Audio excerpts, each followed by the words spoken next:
સાહેબ આજે લારીઓ દોરીને લઈ જાય છે તો કદાચ એને કઈક નુકસાન થાય તો એની પાછળ જવાબદાર કોણ? આપણી પાસે કોર્પોરેશન, મારી વાત સાંભળો સાહેબ, કોર્પોરેશન પાસે શું પૂરતીઓ ગાડીઓ નથી? શું પૂરતા સંસાધનો નથી? તમે અહીંયા આવ્યા છો લારીઓ ભરવા માટે?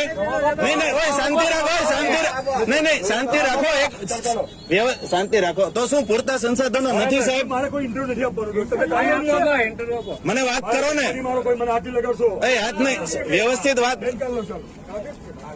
તમે જોઈ શકો છો કે આ લોકો કોર્પોરેશનના અધિકારીઓ હોય, કોણ હોય એ ખબર નથી, પણ આજે લારીઓ દોરીને લઈ જાય છે. કદાચ આ લારીઓને કઈક નુકસાન થયું તો આની પાછળનું જવાબદાર કોણ?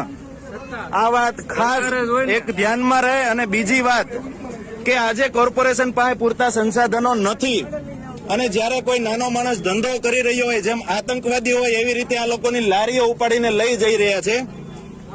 આ તમામ સાહેબોના કાર્યોને સલામ છે.